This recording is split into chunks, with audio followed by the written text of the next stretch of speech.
আসসালামু আলাইকুম ওয়া রাহমাতুল্লাহি ওয়া বারাকাতুহু। বদনজর বদনজর যে কতটা ভয়ানক, অনেকে আসলে বদনজর বিশ্বাসই করে না। তারা নিজেদেরকে মুসলিম দাবি করে, অথচ কোরআন সুন্নাহ দ্বারা প্রমাণিত বদনজর যে মানুষের লাগে এটা অনেকে বিশ্বাসই করতে চায় না। বলে এরকম কিছু হয় না, এগুলো আমি বিশ্বাস করি না।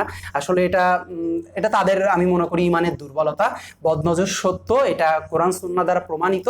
তো যারা ইসলামকে প্র্যাকটিস করেন, বিশ্বাস করেন আল্লাহকে এবং রাসূলকে, তাদের জন্য ভিডিওটি, যে বদনজর সত্য এবং বদনজরের কুফল কি হইতে পারে, বদনজর যে কতটা ভয়ানক আকার ধারণ করতে পারে, এটা আপনার কল্পনাতেও নাই।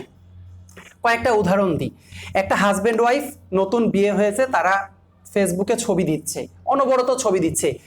ওই ছবি দেখে কেউ বদনজর লাগিয়ে দিতে পারে, তাদের মধ্যে সংসারে অশান্তি হতে পারে, তাদের মধ্যে ডিভোর্স বিচ্ছেদও হয়ে যেতে পারে এই একটা ফেসবুকের এই ছবির অন্য আরেকজনের বদনজরের কারণে।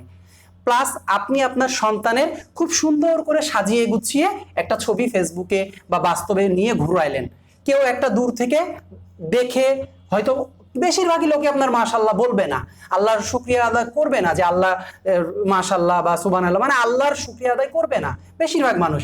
এখান থেকে বদনজর লাগবে। ছোট বাচ্চার আপনি ছবি দিচ্ছেন অনবরত, সে অসুস্থ হয়ে যাবে, সে রাতে ঘুমাবে না, রাতে হঠাৎ করে জেগে উঠবে, এগুলো বদনজরের কারণে হয়ে থাকে। মাগরিবের পর পর আপনার ওই যে শয়তান জিনরা বেরিয়ে পড়ে, মাগরিবের পর পর খোলা আকাশের নিচে ছোট বাচ্চাদেরকে নিয়ে যাওয়া নিষেধ করা হয়েছে। আপনি যদি নিয়ে যান, বদনজর লেগে যাওয়ার একটা পসিবিলিটিস আছে।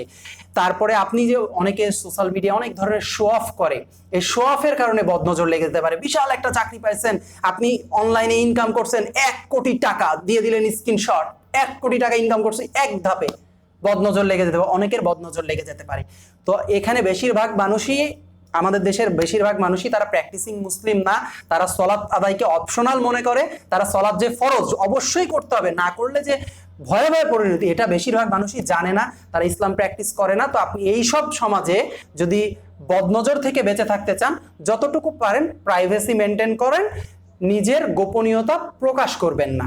যে এটা বিশেষ করে সেন্সিটিভ, আপনার পারিবারিক বন্ধন, সন্তানের চিকিৎসা, বিভিন্ন জিনিস, শো অফ, আপনার income, Barkat, everything can be damage. So বদনজর থেকে খুবই সাবধান থাকেন। নিজের যতটুকু সম্ভব প্রাইভেসি গোপন রেখে যতটুকু পারেন ততটুকু প্রচার করুন।